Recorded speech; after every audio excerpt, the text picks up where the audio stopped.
Hartley congratulations.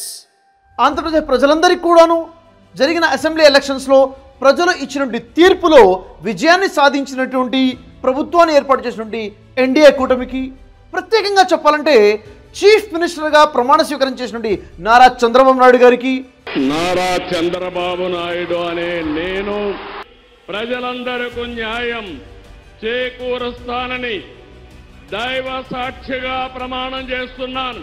అదేవిధంగా deputy chief మినిస్టర్గా ప్రమాణ స్వీకారం చేసినటువంటి కొణిదెల పవన్ కళ్యాణ్ గారికి, కొణిదెల పవన్ కళ్యాణ్ అనే నేను ప్రజలందరికీ న్యాయం చేకూరుస్తానని దైవ సాక్షిగా ప్రమాణం చేస్తున్నాను.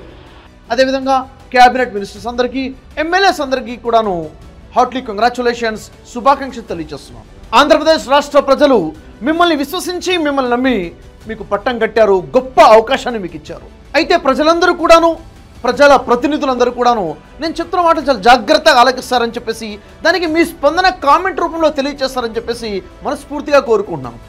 చూడండి, ఏ రాజ్యానికైనా ఆ రాజ్యంలోని సమస్త వనరులకు యజమానులు, ప్రభువులు, స్వాములు ఎవరు అంటే ఆ రాజ్యంలోని ప్రజలే.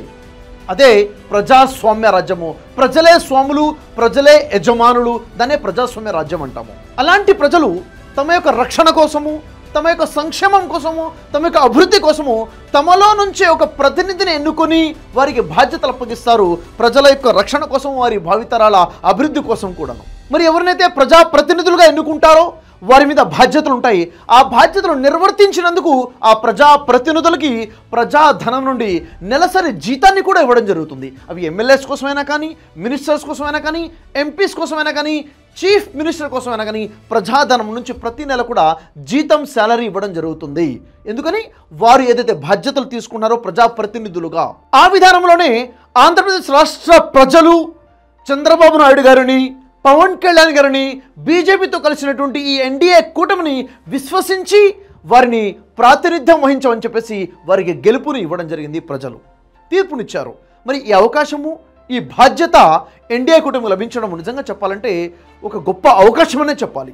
అయితే ఇక్కడ గమనించాల్సిన విషయం ఏంటంటే, ఎందుకని ఆంధ్ర రాష్ట్ర ప్రజలు వీరికి పట్టం కట్టారు, ఎందుకని ఎన్డీఏని గెలిపించారు, వారికి ప్రాతినిధ్యం ఎందుకు ఇచ్చారు? ఇప్పుడు ఎన్డీఏ అధికారాన్నిలోకి వచ్చేసి ఎన్డీఏ ప్రభుత్వాన్ని ఏర్పాటు చేసిందంటే ఆ అవకాశము, ఆ పొజిషన్ ప్రజలు ఎందుకు కల్పించారు అన్నది ప్రశ్న. ఈ ప్రశ్నకి స్పష్టంగా అర్థమవుతున్న సమాధానం ఏంటంటే, జరిగినటువంటి అసెంబ్లీ ఎలక్షన్స్ యొక్క ప్రచారంలో ఎన్డీఏ కూటమి వారు ఇచ్చినటువంటి వాగ్దానాలు, మీరు ఇచ్చినటువంటి మాటలు, మీరు యొక్క వాగ్దానాలు ప్రజల్ని ఆకట్టుకున్నాయి, ప్రజల్లో ఒక ఆశను చిగురింపచేశాయి, ప్రజలలో మీ మీద నమ్మకాన్ని కలిగించాయి. కాబట్టే వారు మీ వాగ్దానాలని, మీ మాటలను నమ్మి విశ్వసించి మిమ్మల్ని గెలిపించారు, మీకు గొప్ప అవకాశాన్ని కల్పించారు. అయితే ఏ వాగ్దానాలు, ఏ మాటలు ప్రజల్ని ఆకర్షించాయి, ఏ వాగ్దానాలని బట్టి ప్రజలు ఎన్డీఏ కూటమిని గెలిపించింది, ఏ మాటలు వారు ఇచ్చినటువంటి మాటలు ప్రజలను ఆకర్షించాయి? వాటిలో అనేక వాగ్దానాలలో ముఖ్యమైన కొన్ని వాగ్దానాలు మనం ఇప్పుడు గుర్తు చేసుకుందాం. ఎందుకంటే అసలు గెలుపు లభించిందే ఈ వాగ్దానాల మీద, ప్రజలు గెలిపించిందే ఈ వాగ్దానాల మీద. కాబట్టి మరి బాధ్యత ఎన్డీఏ కూటమి మీద, ఈరోజు ముఖ్యమంత్రిగా లేక మినిస్టర్స్గా ఉన్నటువంటి ప్రతి ఒక్క మినిస్టర్ మీద, ప్రతి ప్రతినిధి మీద ఉన్నటువంటి బాధ్యత ఏమిటంటే ఈ హామీలను పూర్తి చేయడం. వారు ఇచ్చినటువంటి హామీలలో ముఖ్యమైన కొన్ని హామీలు ఏంటివి అంటే, మెగా డిఎస్సిపై మొదటిగా సంతకం చేస్తాము అన్నారు. మరి ఎప్పుడైతే దీన్ని నిలబెట్టుకుంటారో, సంతకం చేస్తారో, ప్రజలు ఏదైతే విశ్వసించారో, అవకాశాన్ని కల్పించారో దానికి న్యాయం జరిగిందని చెప్పేసి మనకు అర్థమవుతుంది. సో ఇప్పుడు ఉన్నటువంటి బాధ్యత మెగా డిఎస్సిపై మొదటి సంతకం చేయాలి, దాన్ని అమలు చేయాలి. ఇది ప్రజలను ఆకర్షించినటువంటి, ముఖ్యంగా యువతని, నిరుద్యోగ యువతని ఆకర్షించినటువంటి విషయం. అదేవిధంగా వృద్ధాప్య పెన్షన్ 4000కి పెంచేసి అందిస్తామని చెప్పారు. ఇది కూడా ప్రజలను ఆకర్షించినటువంటి విషయము. అదే కాకుండా దివ్యాంగుల పెన్షన్ 6000 రూపాయలు అందిస్తామని చెప్పారు. మరి ఇది కూడా వాళ్ళకి ప్లస్గా మారినటువంటి విషయమే. 18 సంవత్సరాల నుండి ప్రతి మహిళ కూడా ప్రతి నెల 1500 రూపాయలు అందిస్తాము సహాయంగా అని చెప్పారు. ఇక్కడ మహిళలను ఆకర్షించేటువంటి ఒక వాగ్దానం కనిపిస్తుంది. మరి దీని మీద ఆచరణ మొదలు పెట్టాల్సినటువంటి అవసరం ఉంది. ఇంకా చెప్పాలంటే ఆర్టీసీ బస్సులో ప్రతి మహిళకి ఉచితంగా ప్రయాణము అన్న వాగ్దానం, అన్న అనౌన్స్మెంట్ స్త్రీలందరినీ కూడా ఆకర్షించేస్తుంది.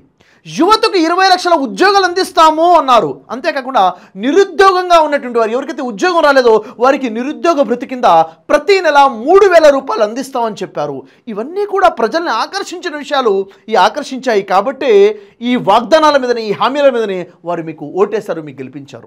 ఇంకా ముఖ్యమైన విషయం ఏంటంటే, తల్లికి వందనం కింద ఎంతమంది అయితే బిడ్డలు ఉన్నా, ఎంతమంది పిల్లలు ఉన్నా, ప్రతి ఏడాది కూడాను ప్రతి పిల్లవానికి, చదువుకుంటున్న విద్యార్థికి 15,000 చొప్పున అందిస్తామని చెప్పినటువంటి విషయము పెద్ద చర్చనాంశంగా మారిపోయింది.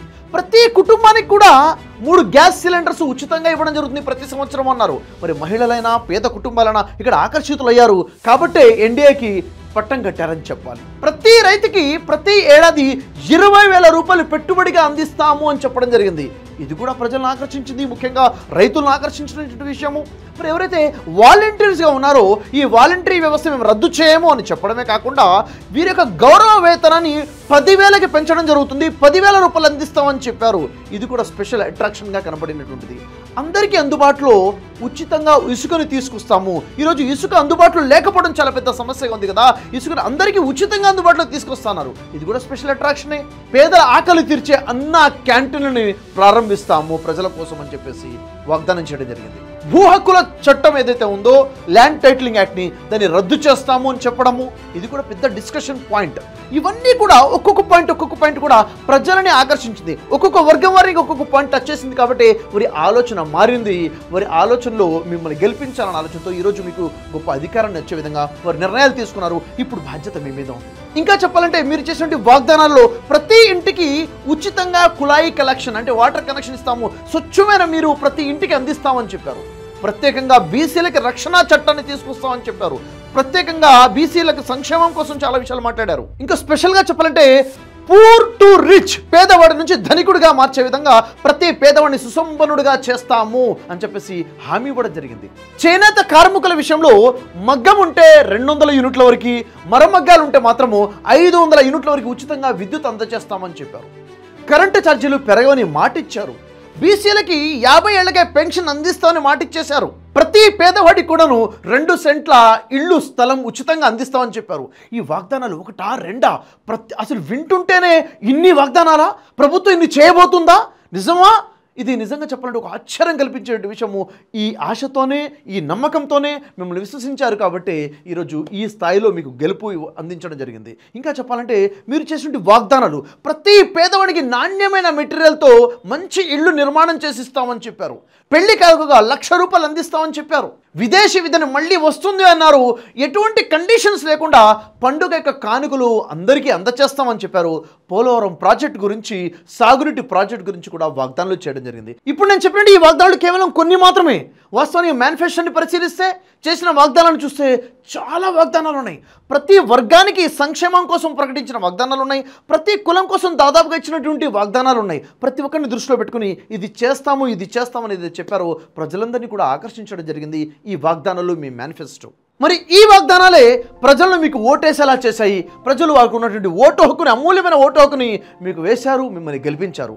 ఇప్పుడు మీ బాధ్యత, ఎన్డీఏ కూటమి బాధ్యత, ప్రభుత్వంలో ఉన్నటువంటి వ్యక్తుల యొక్క బాధ్యత, ప్రజాప్రతినిధుల బాధ్యత మీ మాటను నిలబెట్టుకోవటం, వాగ్దాన పాలన చేయటము.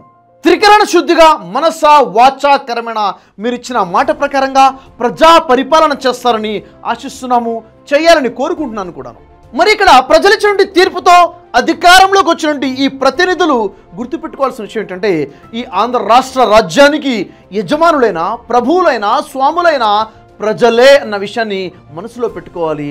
ప్రజలు తమ కోసం తాము నియమించుకున్న ప్రతినిధులమే మేము అన్న ఆలోచనతో త్రికరణ శుద్ధిగా వాగ్దాన పాలన చేసుకుంటూ మంచి పాలన ప్రజలకు అందిస్తారని మనస్ఫూర్తిగా కోరుకున్నాను. గమనించాలి, అధికారం అనేది ఎప్పుడు శాశ్వతం కాదు. ప్రజలు చేతిలో అధికారం ఉంది. వారు ఎవరికంటే వారికి అధికారం ఇస్తారు, ఎవరి నుంచి అయితే అధికారాన్ని తీసుకోవాలంటే తీసేసుకుంటారు. ఫైనల్ జడ్జిమెంట్ ప్రజల చేతుల్లోనే ఉంది. మరి ఇలా ప్రజలు ఇచ్చినటువంటి తీర్పుతో అధికారంలోకి వచ్చినటువంటి ప్రజాప్రతినిధులు ముఖ్యంగా గమనించాల్సిన విషయం అంటే, ఈ ఆంధ్ర రాష్ట్ర రాజ్యానికి యజమానులైన, ప్రభువులైన, స్వాములైన ప్రజలే ఉన్నారు.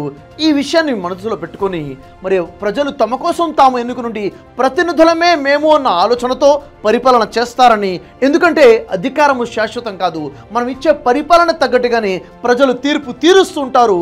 ఎప్పటివరకైతే ప్రజల యొక్క ఆశీస్సులు మన మీద ఉంటాయో అప్పటి వరకే మనం ప్రజా ప్రతినిధులుగా ఉంటాము అన్న విషయాన్ని గమనించాలి. ఎందుకంటే అధికారం శాశ్వతం కాదు, శాశ్వతమైన అధికారం ఉన్నవాడు పైవాడు మాత్రమే. ఆ పైవాడు ప్రతిదీ వింటున్నాడు, ప్రతిదీ చూస్తున్నాడు, ప్రతి దానికి ప్రశ్నించబోతున్నాడు. మనం ప్రతి దాన్ని కూడా సమాధానం చెప్పుకోవాలి అన్న మంచి భావనతో, త్రికరణ శుద్ధితో మీరు ప్రభుత్వాన్ని ముందుకు తీసుకెళ్తారని చెప్పేసి ఆశిస్తున్నాను.